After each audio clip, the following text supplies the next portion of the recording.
সেখানে যদি আমরা মানুষ না হয়ে যাই, যদি সত্যিকার এখান থেকে শুদ্ধ না হই, এমন একটা অবস্থা হবে যে সেখানে মানুষ না মরার মতো মরবে আর না বাঁচার মতো বাঁচবে। কঠিন কাজ না বলেন? দেখ, সেখানে মরার মতো মরবো না, বাঁচার মতো বাঁচবো না, এরকম থাকতে চাই নাকি বাঁচার মতো বাঁচতে চাই? এরপরে বাঁচার মতো বাঁচতে গেলে আল্লাহ কি বলতেছে? কদ আফলাহা মান তাযাক্কা, সাফল্য লাভ করবে সে যে নিজেকে পরিশুদ্ধ করেছে।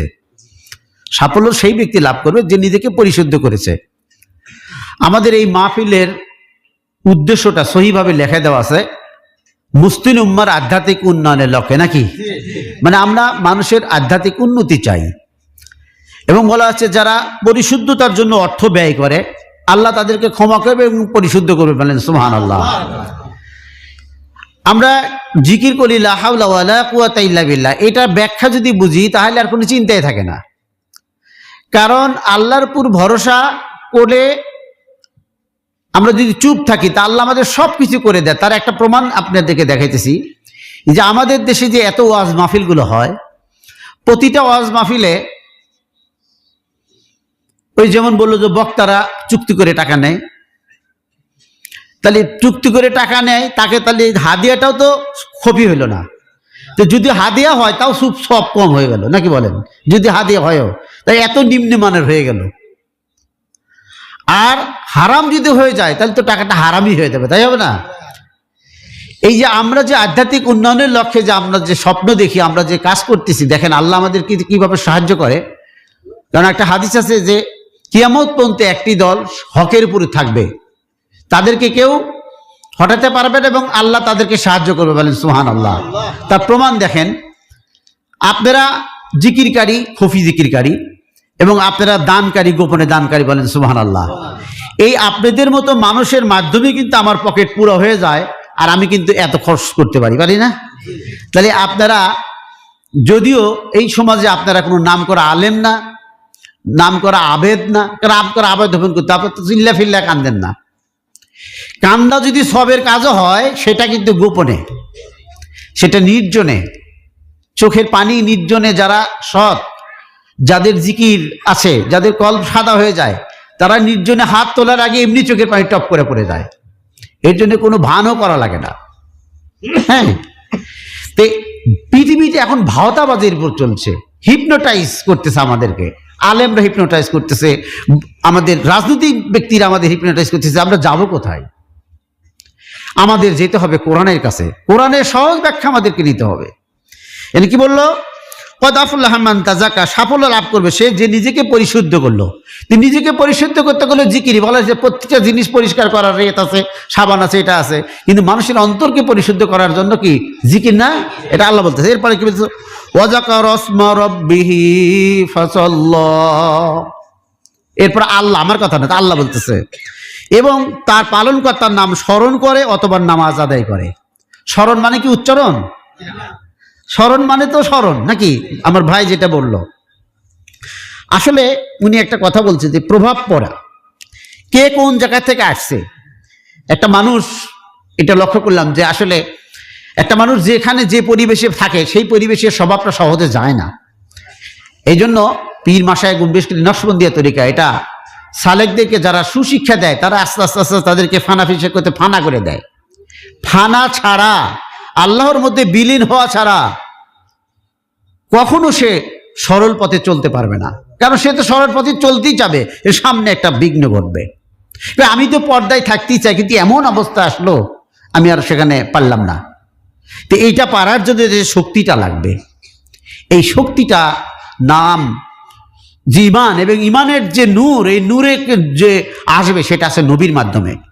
পরম্পরা যারা বাত হবে, এই বাতের মাধ্যমে তাদের এরকম একটা শক্তি আসে। এটা আমি প্রমাণিত। কোন যুগ যারা সত্যিকারের ফানা হয়ে যাবে, যারা সত্যিকারের ইমানদার হবে, তাদেরকে কেউ প্রভাবিত করতে পারবে না। তারা শ্রোতা দেখে, শ্রোতার মুখ দেখে, শ্রোতা যা পছন্দ করে সেই ওয়াজ তারা করতে পারবে না। তারা সর্বক্ষণিক আল্লাহকে দেখে, তারা কথা বলতে ভয় পায় এবং তারা জানে আমার এই কথা রেকর্ড হচ্ছে, আমি কি বুঝ দিতেছি ছলাকলা, আল্লাহ সেটা দেখতেছে। তো দেখেন, আমি আপনাদের বলতেছি, আপনাদের সাহস দিচ্ছি যে এই যে আমাদের এই প্রতিষ্ঠানটা চলতেছে, আপনাদের মতো সাধারণ মানুষ আপনারা এত টাকা আমাকে দেন, গোপনে গোপনে দেন, নিজেই দেন আর একজনই জানে না। এইভাবে যদি কেউ না দিত এই প্রতিষ্ঠানটা কি চলতো? এটা কিন্তু দেন আপনারা, আল্লাহ দেয়, আপনারা না দিলে কোনো না কোনো মানুষের মাধ্যমে দেয়। আমি কোনো গায়েবী বাক্স নাই আমার কাছে। দেখেন প্রচলিত যে বেদাত, আমি চাই এখানে আলেম ওলামা বেদাতের বিরুদ্ধে কথা বলবে। বেদাত তো মুজাফফর হোসেন বলছেন সমস্ত প্রকার বেদাত হলো ভ্রষ্টতা। এই ফিকির কোনো প্রকার বেদাতের মধ্যে নূর খুঁজে পায় না। তারা আমাদের দিয়ে একটা কথা তারা বেদাত করে। এখন ঘটনা হলো যারা যে দল ভারী তারা যেটা করবে এটাই তো মত, ওটাই তাদের ঠিক। এই যে এখন অনেক কিছু করতেছে ওটাই ঠিক, ওর বিরুদ্ধে কথা বলার সময় আছে। তা আমরা এমন একটা দলে পড়ে গেছি, এই তরিকাটা এটা হলো গুরাবাদের তরিকা হয়ে গেছে। এখন ইসলাম প্রথমে গুরাবাদের কাছে ছিল, পরিশেষে গুরাবাদের কাছে চলে যাবে। সৌভাগ্যবান তারাই যারা গুরাবাদের অন্তর্ভুক্ত হবে, বলেন সুবহানাল্লাহ। এরপর আল্লাহ কি বলতেছে, ওয়াজাকর আসমা রব্বি ফাসাল্লাহ, তো পালনকর্তার নাম স্মরণ করে অথবা নামাজ আদায় করে। তাহলে নামাজ আগে বলছি জিকিরের কথা, তাই না? এবং আর একটা আয়াতের দিকে যদি যাই সেখানে আকিমুস সালাত লিযিকরি, আমাকে স্মরণ করার জন্যই নামাজ। যে নামাজের মধ্যে আল্লাহর কথাই মনে থাকে না, কেনা বেচা ইত্যাদি মনে থাকে, সেটা তো আসলে নামাজ হয়ও না। তবু পড়তে হবে নামাজ, কেননা আমার কিছু আছে আর যা নাই সেটা আমাকে সংগ্রহ করতে হবে। আমার এত টাকা লাগবে, এটা যেহেতু নাই, বোকামির মতো এই টাকা তো ফেলে দেওয়া যাবে না, নাকি? ফেলে দেওয়া যাবে? আমাদের লাগবে। এই জিকির আমরা ভুল বুঝতেছি। জিকির মানেও কেউ বুঝতেছি না। জিকিরের মানে যদি স্মরণ হয়, স্মরণ কখনো উচ্চারণ হয় না। আমার শায়েখ এই ব্যাপারটা খুব জোরালো ভাবে বলে গেছে, কিন্তু আমি বুঝি না। এখনো আলেম ওলামারা জিকির বলতে কত কি বোঝে, কিন্তু এই স্মরণটা এখনো বোঝে না। ধরেন কান্নাকাটি তো জিকির, যেহেতু আল্লাহকে কাঁদতেছি, আল্লাহর কাছে কাঁদতেছি না, কান্না তো নীরবে হলে আল্লাহ কান্না শুনবে না, দেখবে না? একই কথা হইল। এরপরে কি বলতেছে, আমি 5টা আয়াত বলছিলাম, ওয়াল আখিরাতু খায়রু বাল তুসিরুনাল হায়াতাদ দুনিয়া, কিন্তু তোমরা দুনিয়ার জীবনকে প্রাধান্য দেয়। জীবনটার আল্লাহ বলতেছেন তোমরা, মানে আমাদের সবাইকে, পীর সাহেবকেও বলতেছে, মাওলানা সাহেবকেও বলতেছে, সালেককেও বলতেছে, সবাইকে বলতেছে। কি বলেন জানা? তা আসলে এই দুনিয়াকে আমরা এতটা প্রাধান্য দিচ্ছি, এবং দুনিয়ার মহব্বত যে একটা বড় গুনাহ, এই কথাটা খুব কম প্রচার হচ্ছে। হুব্বু দুনিয়া রসে করলে খতিয়া, দুনিয়ার মহব্বত সকল গুনাহের মূল। এই মূল গুনাহ থেকে আপনি জিন্দিগি তো বাঁচতে পারবেন না। সারাদিন কানের মধ্যে যদি একটা সাউন্ড বক্স দিয়ে রেকর্ড করে খালি লেখেন, শোনেন যে দুনিয়ার মহব্বত সকল গুণের মূল, দুনিয়ার মহব্বত সকল গুণ, আপনি ওটা বলবেন, মুখ দিয়ে বলবেন, শুনবেন, আর দুনিয়ার মহব্বতে আপনার অন্তর কেঁদে বেঁধে মরবে। দুনিয়া পাওয়ার জন্য আপনি পাগল হয়ে যাবেন। এটা তখনই সম্ভব হবে যখন অন্তরে আপনি আল্লাহ পাকের গোপন জিকির প্রতিষ্ঠিত করতে পারবেন, জিকির করতে পারবেন।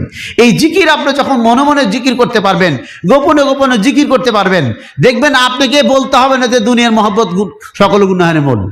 আপনি তখন জায়েজ গুলো আপনি নিতে চাবেন না। মনে হবে ওই যে মুক্তবর শরীফে একটা কথা বললাম, যে বাদশাকে বললো যে বাদশা আপনি দুনিয়াকে ত্যাগ করুন, আল্লাহকে স্মরণ করুন, কেননা এই দুনিয়া হালাল ভাবে আপনি যেটা ভোগ করতেছেন সেটার পুঙ্খানুপুঙ্খ হিসাব দিতে হবে। আর যদি হারাম উপায় হয় অথবা হারাম কাজ হয়, তার জন্য তো প্রচন্ড শাস্তি আপনাকে পেতে হবে। হারাম উপায় খালি টাকা হারাম এমন কথা না, টাকা হালাল কিন্তু কাজটা হারাম, এরকম আছে না আমাদের? টাকা হালাল কিন্তু কাজটা যেটা খাচ্ছি সেটা হারাম। তো এখান থেকে বাঁচার জন্য আমরা শুধু চেষ্টাই করতে পারি, যতদিন বেঁচে আছি ততদিন চেষ্টা করে যাব মুসলিম উম্মার আধ্যাত্মিক উন্নয়ন। এবং দেখেন আল্লাহ যে আমাকে সাহায্য করে তার প্রমাণ হলো, আজকে আমরা দেখা যায় যে কোনো সভা শান্তিতে রাস্তার মধ্যে গাড়ি ঠেকায়া টাকা চাচ্ছে। আমাদের কোনো সালে কি কোথাও টাকা চাইছে? ইনশাল্লাহ কোনোদিনও এই খানকা থেকে ওই রাস্তায় কখনো মানুষ ধরা হবে না, লাগবেও না। তো এটা বলে দিতেছি, ইসলাম থাকবেই, হয় আপনাকে নিয়ে না হয় আপনাকে ছাড়া। ইসলাম ছাড়া আমরাই বিজয় হব না, তাই না? অর্থাৎ ইসলাম বাঁচবেই, হয় তোমাকে নিয়ে নয় তোমাকে ছাড়া, তুমিই ঠকবে ইসলামকে ছাড়া। কি বলেন, তাই না? তুমি ঠকবে ইসলাম ছাড়া। আমি বিশ্বাস করি, আজকে একজনকে বলছি যে আমাকে টাকা যদি অত্য এলাকার এই ধরনের মানুষ না দেয়, আমি বিশ্বাস করি ফেরেশতা মানুষ এসে আমার পকেটে টাকা দেব। আমার এই সমস্ত মাহফিল চালাইতে কারো কাছে চাওয়া লাগে না, কোনদিন চাওয়া লাগবেও না। আজকেই বলে দিছি, কোনোদিন চাওয়া লাগবে না। আমি জানি এটা আল্লাহ দিবে, আর না দিলে না দিবে, আমার তখন দায়িত্ব থাকবে না, থাকবে। এই যে আমি তখন যদি আমার জিকির না থাকে, তখন আমি চিন্তা করবো আমার তো মান সম্মান শেষ, এই বছর তো আর পারতেছি না, তাহলে মাহফিল হবে না, না একটু চাই, যায় তো যায় আছে, অসুবিধা কি, গেলেন শেষ। তার মানে আপনি স্থির থাকতে পারেন না। ওই যে একটা কবিতা বলছি, সোয়াদের দেখা পাবো কি উপায় করি, গিরি গহবার পথ আছে সারা পথ ধরি। এই যে গিরি গহবার পথ, মেধা খাটানো, যুক্তি ইত্যাদি, এইগুলো মুক্তবাস শরীফ। মুক্তবাস শরীফ যত ধীরে ধীরে একটু একটু বুঝতেছি, তত নিজের ভুল নিজে দেখতেছি যে আমি তো পুরা ভুলের মধ্যে আছি। এবং বর্তমান জামানা কোথায় আছে, মুখ খুলতে ইচ্ছে করে না। বিশ্বাস করেন, মনে হয় আমাকে যদি তালামে একটা দিয়ে দিত, হ্যাঁ, আমাকে যদি এরকম করা যাইতো, আমি শুধু আমার মসজিদের একটা ধমকের ভয়ে এখনো মাহফিল করি, আপনাদের সাথে কথা বলি যে তোমাকে তো আমি বলেছি তুমি বায়াত করবে, দাওয়াত দিবে। যে নিজেকে বড় মনে করে সে কি। তো এই ভয়ে আপনাদের সাথে কথা বলছি, কথা বলবো, আপনাদের কাছে দোয়া চাই আমার এই ইমানটা যেন স্থির থাকে। এবং আমার আর একটা ভয়, পূর্বপুরুষের একটা কথা আছে, আমার আব্বা বলছিল যে পীর মুরিদি করে এই জগতে ইমান রক্ষা করা সবচেয়ে কঠিন হবে। এই জন্য ভালো হয়েছে আব্বা ওভাবে দেয়ও নাই, দোয়া করে গেছে, কিন্তু আর এক আব্বা দিয়ে দিছে। আমি সেই ভয়ে থাকি। দেখতেছি তো এই যে কাশ, স্বপ্ন, নবীকে দেখা, এটা কি যেটা কাশ, এটা কিন্তু শরীয়তের দলিল হয়? এটা যেটা দলিল না সেটা নিয়ে প্রকাশ করার কোনো প্রয়োজন আছে? এগুলো কি? এগুলো হলো জিকির অন্তরে এখনো প্রতিষ্ঠিত হয় নাই। শরীয়ত প্রয়োগ হচ্ছে না আমাদের। আমি একটা জিনিস লক্ষ্য করতেছি, শরীয়ত বুঝলে প্রয়োগের পদ্ধতি জানে না, প্রয়োগ হচ্ছে না। হ্যাঁ, না হোক আমরা আমাদের জীবন দ্বারা যতটুকু পারি ততটুকু প্রয়োগ করবো ইনশাল্লাহ, শরীয়ত প্রয়োগ করবো। রাজি আছি আমরা ইনশাল্লাহ? হ্যাঁ, আমাদের বক্তারা, আমরা এখানে, হ্যাঁ এদিক ঠিক আছে, আমরা এখানে যতদিন আপনি ওয়াজ শুনবেন, যারা টাকা নেওয়ার আশা করবে তারা এখানে আসবেই না। যারা দুনিয়ার লোভ লালসা করে এখানে খাবি না। আমি এবার বলছিলাম কিন্তু যে লোক কি এত হবে, কয় না হবে, খাবে। আমি জানি আমার এখানে অত সহজে সব মানুষ আসতে পারবে না। আল্লাহ যাদেরকে কবুল করবেন একমাত্র তারাই আসবেন। হ্যাঁ, তো কবুলের মধ্যম পন্থা হোক আর যে পন্থাই হোক, আমরা এতটুকু বলতেছি যে আমরা আধ্যাত্মিক উন্নয়নের জন্য মুসলিম উম্মা মানে মুরিদ তুরিদ না, সারা মুসলমান সবারই চাই যে শরীয়তের যত প্রয়োগ হোক। আমাদের ভুল থাকলে আমাদেরকে ধরে দেন, হ্যাঁ, যে এই কাজটা এর চেয়ে উত্তম শরীয়ত হলো এটা। তবে আপনি যেটা আছেন জায়েজ আছেন তাহলে ঠিক আছে। যদি বলেন না আপনি না যাচ্ছেন, আমি ত্যাগ করবো, আমি এখনো বলতেছি আমার অভ্যাস আছে দল ত্যাগ করা, আমার অভ্যাস আছে, সেটা তো আপনারা জানেনই। আমার তো এর অভ্যাস, এটা দল ত্যাগ করা, মানুষ ত্যাগ করা আমার কাছে খুব সোজা ব্যাপার এটা। অতএব আপনারা এই যে আজকে একজন নিয়ে আসছিল কি কাগজপত্র ইত্যাদি, অযথা। যারা দল চেনে তারা হক চেনে না, যারা হক চেনে তারা দল বোঝে না। যে দলের কাছে হক থাকে তারা সেখানেই জয়। যারা দল চেনে তারা হক চেনে না। অনেকে আছে এই দল, ওটা পীরের দল, অবশ্যই ভণ্ড। আর ওই যে বললো কত ভরি স্বর্ণ। আজকে আমরা কার কাছ থেকে দিন শিখবো? রাসূলুল্লাহ সাল্লাল্লাহু আলাইহি ওয়াসাল্লাম নিজে যেটা আমল করছেন সেটা আর একজনকে দেখা দিয়েছেন। এই জন্য ফকিরি জীবন যাপন করার জন্য আমাদের চেষ্টা করতে, বিশেষ করে আলেমন আমাদেরকে একটা আলাদা লাইফ পরিচালনা করা উচিত, যাতে তাকে দেখে অন্যরা শেখে। তাকে যদি অন্যরা দুনিয়াদার হয়, এই গুনাহ হবে কোথায়? এই জন্য ভয় লাগে কিয়ামত সংগঠিত হবে নিকৃষ্ট আলেমদের মাধ্যমে। তে আল্লাহ তাআলা ওই সমস্ত আলেমদের কবর থেকে আল্লাহ আমাদের জন্য হেফাজত করেন, বলেন আমিন, আল্লাহুম্মা আমিন। হ্যাঁ, আমরা দ্বীন ইসলাম প্রতিষ্ঠিত করার জন্য আমরা আল্লাহর কাছে গভীর রাতে সাহায্য চাবো, যাতে আমরা একদম পুরা সুন্নাহ নিয়তে পারি। দেখি বলেন, তাই না? সুন্নাহ নিয়তে। আবার অনেকে আছে জায়েজ নিয়তে দান চাচ্ছে, নিচ্ছে, জায়েজ আছে, সেটা ঠিক আছে, সমস্যা নেই। কিন্তু আমরা জায়েজ চাই না। ফতোয়া ছাড়ো, তাকওয়া ধরো। এই তরিকার পথ হলো তাকওয়ার পথ। আর তাকওয়া ছাড়া কখনো অন্তর শুদ্ধ হতে পারে না। তাকওয়া ছাড়া কখনো অন্তর শুদ্ধ হতে পারে না। পূর্বের বক্তা একটু বলতে যে আর একদিকে চলে গেছে, যে হয় একালে শুদ্ধ হইতে হবে, নাহলে ও কালে শুদ্ধ মানে ও কালে আপনি জাহান্নামে পুরে পুরে পুরে পুরে গুনাহের পরিমাণ পোড়ার পরে জান্নাতে পাওয়া যাবে। তা আমাদের কি সেই যোগ্যতা আছে 20 বছর জাহান্নামে থাকার মতো? যদি তা না থাকে, আসুন আমরা আজকে থেকেই স্বীকার করি, তওবা যে কোনো মুহূর্তে করা যাবে, একাকেই করা যাবে, ফিরে আসা। আপনি যত গুনাহগার হয়ে না কেন, আমাদের গুনাহ আল্লাহ মাফ করবেন। 2 বক্তাই বলছেন, এই বক্তাও এইটা বলছে। আর বিশেষ করে শেষে আমাদের যে ইনি যে আমাদের মৌলানা সাহেব, রংপুরে মৌলানা সাহেব যে জিকিরের কথা যে বলছেন 7টা শ্রেণী, আপনারা লক্ষ্য করে দেখেন, তার মধ্যে অধিকাংশ কিন্তু আমাদের মধ্যে পড়ে যায়, বলেন সুবহানাল্লাহ। আমরা যা কিছু দিই গোপনই দিই, কি বলেন, এবং আমরা যা কিছু নিই গোপনই নেই। আমরা নিয়ে আবার সেটা আপনাকে পাম্পট্টি দিয়ে ফুলে তুলি না, এই অমুকে এত টাকা দিছে মার হবো ফুটতে দিলাম, ফুলে আপনাকেও ফুলে তুলি না, আমরাও এরকম ধান্দা করি না, কি বলেন, তাই না? তাহলে যারা দিচ্ছে তারাও ফুলে উঠতেছে না, তাহলে আমাকে দিয়ে তারা ক্ষতি করতে হচ্ছে না, কারণ সে যখন এত বড় মাহাবা পায় সে তো তার ফুলে উঠে, তার মধ্যে মধ্যে একটা অহংকার চলে আসে, তার লাভ করে দিলাম না ক্ষতি করলাম? ক্ষতি করলাম। দল বব বড় করবে যে এই তো আমাদের বিরুদ্ধে লেগে গেছে, অসুবিধা নেই, আমরা তো মরার জন্য অপমান হওয়ার জন্য আসছি।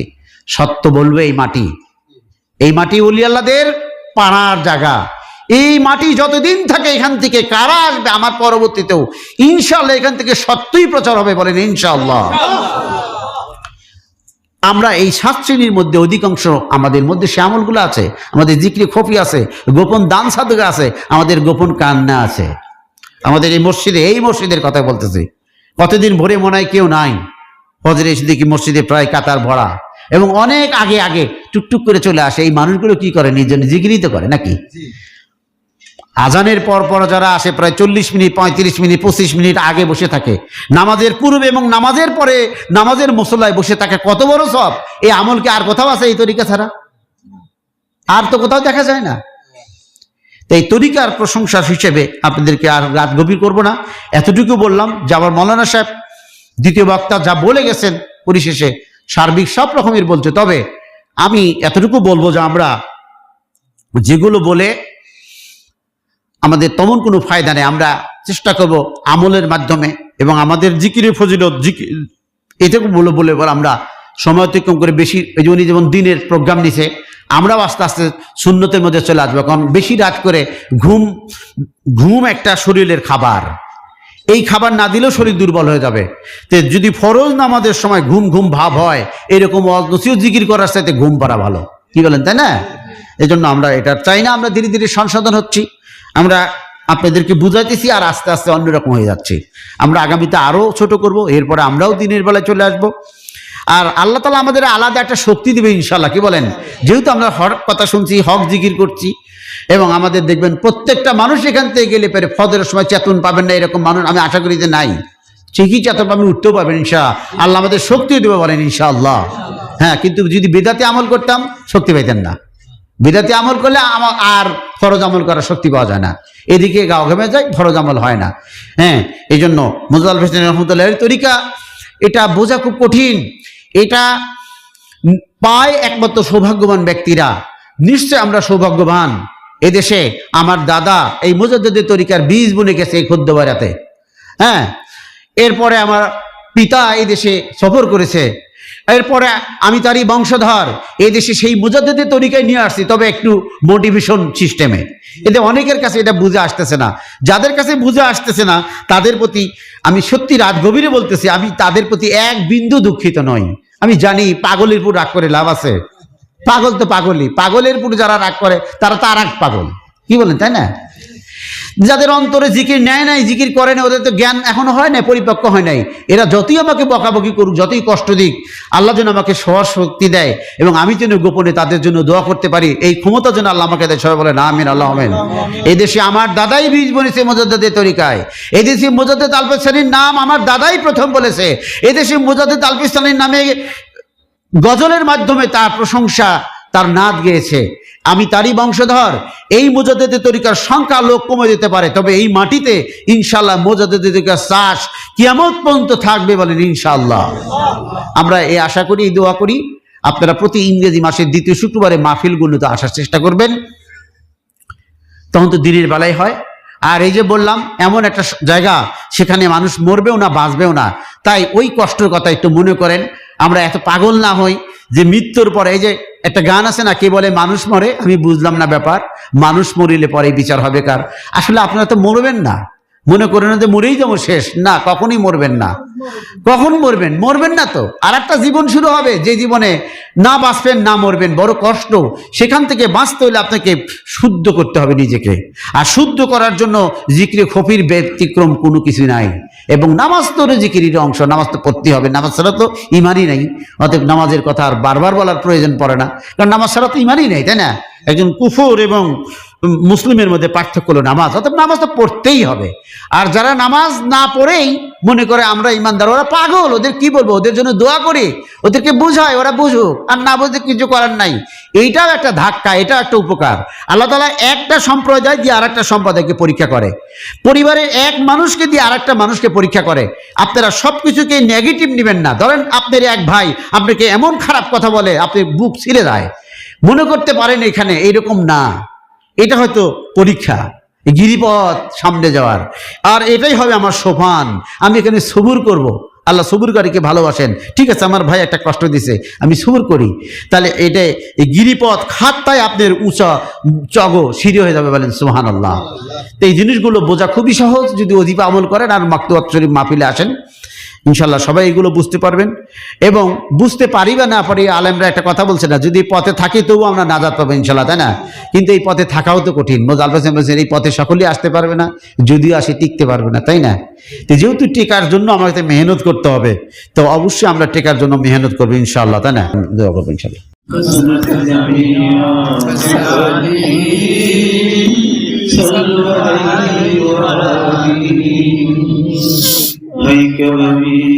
अब तक तेरे खुशबू से महकता मक्की कहर की शर्मी और शजर भी बला गुलाबी हमारी कशफत जा जमाली हसनत नियाली सल्लु अलैहि व आलिहि। আমরা জানি বর্তমানে রজব মাস চলছে, আর জুমা রাত্রি, বৃহস্পতিবার রাত্রে জুমা রাত্রি, এই জন্য আমি চয়েস করি এই রাত্রিটাকে। আমাদের পূর্বপুরুষ থেকেও বৃহস্পতিবার এই জুমা রাত্রিটা ফজিলত সবে কদরের মতো। আল্লাহ রাব্বুল আলামিন আমাদের মতো নালায়েক কিছু গুনাহগার বান্দাদেরকে একত্রিত রেখেছে এখন জিকিরের সমাবেশে। এখন আল্লাহ পাকের সন্তুষ্টির আশায়, আল্লাহ পাকের ভয়ে এখান থেকে আমরা উঠিও নাই। আমরা গুনাহগার হই, যতই হই না কেন, এখানে তো আল্লাহর কাছে আমরা ক্ষমা চাওয়ার জন্যই আসছি, নাকি বলেন? তাই রাত্রি যত গভীর, আল্লাহর রহমতের দরজা তত খুলে যায়। এখন আমরা আল্লাহর দরবারে কাই মনে দোয়া কবুল হবে এই আত্মবিশ্বাসের সাথে, এবং আল্লাহর কাছে তো চাবো আমরা সবাই, ইনশাআল্লাহ দোয়া কবুল হবে। আসল দোয়া করে আল্লাহুম্মা আমিন। আস্তাগফিরুল্লাহ মিন জামি কওলাহু কওলান সুবহানাল্লাহি ওয়া বিহামদিহি সুবহানাল্লাহিল আযীম লা ইলাহা ইল্লা আনতা সুবহানাকা ইন্নী কুনতু মিনাল যালিমিন لا إله إلا أنت سبحانك إني كنت من الظالمين انصرنا فعند خير الناصرين اللهم افتح لنا فعند خير الفاتحين اللهم اغفر لنا فعند خير الغافرين اللهم ارزقنا فعند خير الرازقين واهدنا ونجنا من القوم الظالمين وهب من لدنك رحمة طيبة كما هي في علمك عليك شرعا من خزائن رحمتك من لم يرحم الكرامة والصلوات والعافية في الدين والدنيا والآخرة إنك على كل شيء قدير بقدرتك الرحمن الغفور الرحيم। আমরা কতিপয় বান্দাগণ তোমার এই রাত গভীরে সালমান ফাসিলাতুল জামি মসজিদ প্রাঙ্গণে খানকা শরীফে তোমার দিনের আলোচনা শুনেছি, তোমার দিনের আলোচনা জিকির আজকার মোরাকাবা করেছি। অনেকেই সকাল থেকে, অনেকে 8 দিন আগে থেকে এ পর্যন্ত শুধুমাত্র এই মানুষগুলো তোমাকে সন্তুষ্টের জন্য এসেছে। হে আল্লাহ পরবর্তীকার রহমান নিজাম গফুর রহিম, তুমি দয়া করে আমাদের সকলের দুগানা হাত তুমি কবুল করো মাওলানা। আমাদের আগে পিছিয়ে সমস্ত গুনাহ খাতাগুলি মাফ করে দাও মাওলানা। তুমি আমাদের আগে পিছিয়ে সকল গুনাহ খাতাগুলি মাফ করো। আমাদের বক্তাগণ গুনাহ মাফের অনেক লোক আমাদের অফার দেখিয়েছে আল্লাহ, তুমি সেটা কবুল করো মাওলানা। আমরা এই মুহূর্তে বলছি আল্লাহ আমরা গুনাহ করবো না আল্লাহ, তুমি আমাদের শক্তি দাও যেন আর তোমার অবাধ্য না হই আল্লাহ। আল্লাহ অন্তর থেকে আমরা চাচ্ছি আমরা তোমার অবাধ্য হবো না মাহবুব। তুমি দয়া করে আমাদের আগে পিছিয়ে সমস্ত গুনাহ খাতাগুলি মাফ করো, জানিতে অজানিতে সমস্ত গুনাহ খাতাগুলি মাফ করো। হে আল্লাহ তুমি আমাদের এই মাহফিলকে কবুল করো, এই মাহফিলের সমস্ত আমলকে তুমি কবুল করো, তবারককে তুমি কবুল করো। হে আল্লাহ এই মাহফিলে যারা উপস্থিত হয়েছে, যারা বিভিন্ন ভাবে পরিশ্রম করেছে, সকল খাদেমাগণকে তুমি কবুল করো মাহবুব। আল্লাহ যারা অর্থ দিয়ে সাহায্য করেছে, দোয়া দিয়ে সাহায্য করেছে, শরীর দিয়ে সাহায্য করেছে, সকল সাহায্যকারী সকল সাহায্যকারিনী সকলকে তুমি দয়া করে কবুল করো। এই পরবর্তীকার রহমান রহিম, তুমি যদি কবুল করো আর কিছুই লাগে না মাহবুব, তুমি আমাদের কবুল করো। আর এ থেকে আমাদেরকে যা তুমি সব দান করে সবটুকু দয়া করে রাসূল মকবুল মুহাম্মদ মুস্তাফা সাল্লাল্লাহু আলাইহি ওয়াসাল্লামের উপরে পৌঁছিয়ে দিও। যারা সব দান পৌঁছিয়ে দিও, আমরা তোমাদের উপরে পৌঁছিয়ে দিও। বাড়ি ইমাম গণের উপরে পৌঁছিয়ে দিও, কাজা গান গণের উপরে পৌঁছিয়ে দিও। বরফির আব্দুল কাদের জিলানী, খাজা বাবা মঈনুদ্দিন চিশতি, ইমাম তরিকত বাহাউদ্দিন নকশবন্দি বুখারী রাহমাতুল্লাহ আলাইহির রূপকে পৌঁছিয়ে দিও। আল্লাহ কাবুলের ফকির দিল্লিতে অবস্থান করছে খাজা বাকির রাহমাতুল্লাহ আলাইহি রূপকে পৌঁছিয়ে দিও। হে আল্লাহ খাজা বাকি বিল্লাহ তোতা বাকি হযরত শাইখ আহমদ ফারুকী ইমাম মুজাদ্দিদ আল-কিসানি রাহমাতুল্লাহ আলাইহি রূপকে পৌঁছিয়ে দিও। হে আল্লাহ তুমি আমাদের সকলকে এই বোঝাটা দিয়ে তরিকা বোঝার তৌফিক দান করো আল্লাহ। এই তরিকার একনিষ্ঠ সালেক আমাদের বানিয়ে দিও আল্লাহ। এই তরিকার মুবাল্লিগ আমাদেরকে বানিয়ে দিও আল্লাহ। এই পরবর্তীকার রহমানের কাকুরে তুমি দয়া করে আমাদেরকে কবুল করো, আমাদেরকে কবুল করো মাগো। দয়া করে খাজা বাবা মাসুম বিল্লাহ রাহমাতুল্লাহ রূপকে পৌঁছিয়ে দিও। কাদিয়া তিস্তিয়া নকশবন্দিয়া মুজাদ্দিদিয়া অন্যান্য সকল তরিকার আউলিয়া উলিয়া গাউস কুতুব গুণের আওলাদকে পৌঁছিয়ে দিও। হে আল্লাহ পরবর্তীকার রহমানের কাকুরে হযরত শাইখানা মাওলানা হাজী মুফতি রিয়াসাত আলী খান শাহজাহান রাহমাতুল্লাহ রূপকে পৌঁছিয়ে দিও। বরফকির স্যার আমিনুদ্দিন হানাফি রাহমাতুল্লাহ রূপকে পৌঁছিয়ে দিও। আল্লাহ ইমামুল আলা দাদা মির হাকিম আব্দুল হাকিম রাহমাতুল্লাহ রূপকে পৌঁছিয়ে দিও। ইয়া আল্লাহ আমার দাদা জান কিবলা হযরত রহিমউদ্দিন ফকির রাহমাতুল্লাহ রূপকে পৌঁছিয়ে দিও। ইয়া আল্লাহ আমার পিতা আবু সাইদ ফকির রাহমাতুল্লাহ রূপকে পৌঁছিয়ে দিও।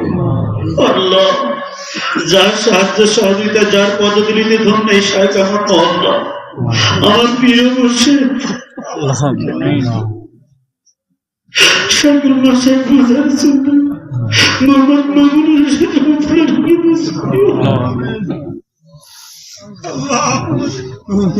আল্লাহ পরিস্থিতি শিকারে আমি প্রায় একাকি হয়ে গেছি আল্লাহ। পরবর্তীকার রহমানের গাফুর রহিম তোমার মামুনুর সাথে যে সমস্ত আওলাদগণ আমার সাথে এসেছে আল্লাহ তাদের দোয়ার বরকতে আমাদের দোয়া কবুল করো আল্লাহ। শাইখের এই তরিকা তুমি সঠিকভাবে সকল সালেক সকল খলিফাদের মধ্যে তৌফিক দান করো। শাইখের সমস্ত খানকাগুলোকে তুমি গায়েবী মদদ দ্বারা পরিচালিত করো মাহবুব। তুমি হিকমত দ্বারাই তুমি তাদেরকে ইলমে দরিয়া বানিয়ে দাও আল্লাহ। পরবর্তীকার রহমানের গাফুর রহিম আমরা সকল বিষয় তোমার মুখাপেক্ষী, তুমি আমাদের সাহায্য করো মাহবুব। মদিনা শরীফ, শেরিন শরীফ, আজমের শরীফ, বাগদাদ শরীফ এবং এই শাইখ আহমদ মহল্লার কবরবাসী কবরবাসীর যারা কবরবাসী আছে না তাদের কবরে পৌঁছে দিও আল্লাহ। এই শাইখ আহমদ মহল্লার আমার মা আছে, আমার মা সহ সকলের মা আছে, যেখানে সে আছে সকল মা বাবার কবরে তুমি পৌঁছে দিও আল্লাহ। এই রাত গভীরের দোয়ার বরকতে সকলের মা বাবাকে তুমি ক্ষমা করো মাহবুব। যাদেরকে ক্ষমা করেছ সকলের মা বাবাকে তুমি তাদের জান্নাতে অবস্থা বুলন্দ করে দাও মাহবুব। হে পরওয়ারদিগার রহমানির এবং গাফুর রহিম, আমরা সকল বিষয়ে তোমারই সাহায্য চাই। তুমি আমাদের সাহায্য করো। তুমি জানো আমাদের কি প্রয়োজন, কার কি প্রয়োজন, কার কি ব্যথা বেদনা, কে কি অসুবিধায় আছে। আল্লাহ তুমি বেশি অসুবিধা আমাদের রেখো না মাবুদ। আমাদের ইমান তল বলো, শয়তান আমাদের ওই পরীক্ষার সুযোগ ইমান হারা করে ফেলতেছে। আল্লাহ তুমি দয়া করে আমাদের জীবনকে সহজ করে দাও মাবুদ, আমাদের জীবনকে সহজ করে দাও। সহজ আমাদের পর্যাপ্ত পরিমাণে হালাল রুজি আমাদের হাতে দিয়ে দাও আল্লাহ। আর রুজির লোভ লালসা থেকে আমাদের অন্তরকে তুমি পবিত্র করো মাবুদ। অর্থের লোভ লালসা থেকে আমাদের অন্তরকে তুমি পবিত্র করো মাবুদ। এই পরওয়ারদিগার রহমানির গাফুর রহিম, অনেকে দোয়া চেয়েছে আল্লাহ, রোগগ্রস্ত যারা, মামলাদায়গ্রস্ত যারা, আল্লাহ কন্যাদায়গ্রস্ত যারা আছে, আমরা আল্লাহ দয়া করে আমাদের সকলে কন্যাদায়গ্রস্ত থেকে মুক্তি দাও আল্লাহ। এই মাহফিলের বরকতে তুমি সকলের সকল অসুবিধার সময় দূর করো। হে পরওয়ারদিগার রহমানির গাফুর রহিম, তুমি জানো তোমার বান্দারা কে কি ভাবতেছে মাহবুব। এই বাস্তবিক মাহফিলে তোমার ওলিদের দোয়ার বরকতে কাউকে তুমি ফিরে দিও না মাহবুব।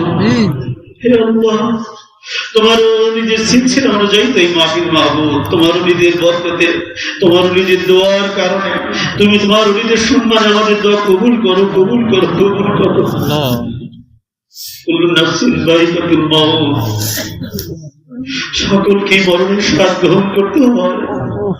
হে আল্লাহ, এই বয়সে কতজনকে জানাজা করলাম আল্লাহ, সহপাঠী মুরব্বী মুরিদান, কাউকে তো ছাড়ি নাই জানাজা করার আল্লাহ। সত্য যারা আমার সারেকের ইন্তেকাল করেছে আল্লাহ, তুমি তাদের মাফ করো।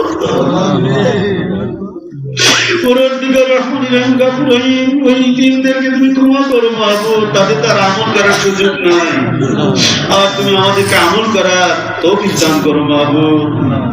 আমরা পিছনে যা করেছি, বাকি জীবন তুমি আমলি জিন্দেগি বানিয়ে দাও, জিকিরকারী হিসেবে কবুল করে নাও। আমাদের অন্তরে সর্বক্ষণ জিকির জারি করে দাও মাহবুব। আমাদের অন্তরে তোমার প্রেম দান করো মাহবুব। পরওয়ারদিগার রহমানির গাফুর রহিম, এত উচ্চ মানের তরিকা তুমি আমাদেরকে দিয়েছ। আমরা বলি ইয়া ইলাহি মুকসিদ মেরা তুই রেজাতেরি। হে আল্লাহ, আমাদের মকসুদ শুধু তুমি এবং তোমার সন্তুষ্টি। হে আল্লাহ, বলার সাথে অন্তর এখনো কথা বলে না। আল্লাহ, যা বলি আমাদের অন্তরকে তুমি তাই বলো মাহবুব। আর সেই সততা আমাদের কাজে দিয়ে আমাদের সকলকে তোমার প্রেমিক বানিয়ে দাও মাহবুব। আল্লাহ, তোমার প্রেমিক বানিয়ে দাও মাহবুব। তুমি আমাদেরকে তোমার প্রেমিক বান্দা হিসেবে কবুল করো। আল্লাহ, এই দুনিয়াতে তোমার প্রেমিকদের উঠে যাচ্ছে আল্লাহ। এই জামাতটা তোমার প্রেমিকের জামাত হতে চায়, এই জামাতটা তোমার প্রেম কামনা করে মাহবুব। তুমি এই জামাতের প্রতি তোমার ওলিদের উসিলায় তোমার মহব্বতের ফয়েজ দান করো মাহবুব। আমাদের সকলকে তোমার মহব্বতের ফয়েজ দান করো আল্লাহ। অতীতে তোমার মহব্বতকারী, তোমার মহব্বতকারিনী কত তো কবরে শুয়ে আছে। এই জমিনে কি তোমার মহব্বতকারী বান্দাকে রাখবে না? দয়া করে এই গুনাহগারকে কবুল করো মাহবুব। তোমার হাতে সকল ক্ষমতা। তুমি এক মুহূর্তে এই মজলিসে সকলকে তোমার মহব্বতকারী হিসেবে কবুল করতে পারো। আমাদের অন্তরে তুমি নিক্ষেপ করো তোমার প্রেম ও ভালোবাসা। আল্লাহ, তোমার ভালোবাসার বন্ধনে আমাদেরকে আবদ্ধ করো। দুনিয়ার ক্ষতিটা আমাদের অন্তরের চক্ষুতে তুমি দেখাও। এই আল্লাহ, শুধু কপালের চক্ষু নয়, অন্তরের চক্ষুটা খুলে দাও মাহবুব। আমরা যেন বুঝতে পারি, আমরা যেন সঠিক শরিয়া প্রয়োগ করতে পারি, সেই শক্তি দাও, সেই প্রিয়তা আমাদেরকে দান করো মাহবুব। এই পরওয়ারদিগার রহমানির গাফুর রহিম, এই মাহফিলে যারা সহযোগিতা করেছে আর্থিকভাবে, শারীরিকভাবে, মানসিকভাবে, বিভিন্নভাবে অনেক টাকা পয়সা দান করেছে, অনেকে সবাইকে গোপনে দিয়েছে প্রায়। হে আল্লাহ, তুমি না গোপন দায়িত্বকে 700 গুণ 70 গুণ তার চেয়ে বেশি দাও আল্লাহ। তুমি এদেরকে বেশুমার দান করো আল্লাহ। এরা যে যা দিয়েছে সেটাই তোমার কাছে যেন কোটি কোটি গুণ বেশি সওয়াব হয় আল্লাহ। তুমি তাদেরকে পর্যাপ্ত পরিমাণে সওয়াব দান করো। তুমি তাদেরকে উদ্বুদ্ধ করো গোপনে দান করা আল্লাহ। তুমি দয়া করে আমাদের সকলকে গোপন জিকিরকারী, গোপন দানকারী, গোপন সেজদাকারী বানিয়ে দাও মাহবুব। তুমি আমাদের গোপন সেজদাকারী বানিয়ে দাও, গোপন জিকিরকারী বানিয়ে দাও, গোপন কান্নাকারী বানিয়ে দাও। হে আল্লাহ, আজকে আমাদের আপনজন যারা কবরবাসী আছে আল্লাহ, আমাদের পিতা মাতা, দাদা দাদি, নানা নানি, শ্বশুর শাশুড়ি, পিতৃকুল মাতৃকুলের যত আপনজন কবরবাসী আছে, এই শায়েখ আহমদ মহল্লা সংখ্যায় রব্বিনের পক্ষ থেকে আমরা দোয়া করে চলেছি। আল্লাহ, আমাদের সকল আপনজনকে তুমি মাফ করো, আমাদেরকে তুমি মাফ করো, আমাদের সকলের দোয়াকে কবুল করো। আল্লাহ, আমার যে ভাইরা এসেছে আল্লাহ, তুমি তাদেরকে কবুল করো, এই বক্তাদেরকে তুমি কবুল করো, তুমি তাদের অন্তরে সঠিক এনে নিক্ষেপ করো মাহবুব। ছাত্রছাত্রীর দরজা খুলে দাও মাহবুব, তুমি দয়া করো, দয়া করো, দয়া করো। ইলাহি বাহবানি ফাতিমা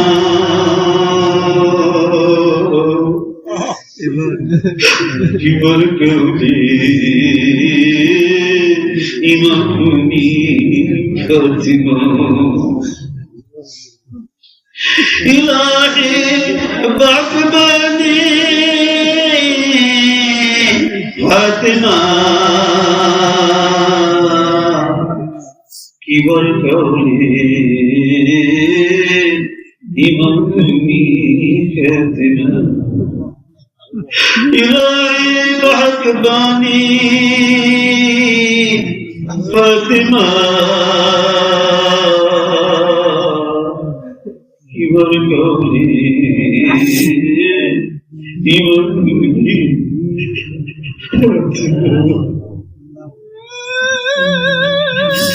آمين آمين آمين اللهم آمين وصلى الله تعالى على خير خلقه سيدنا محمد وعلى آله وصحبه وأزواجه وذريته وأهل بيته وأحبابه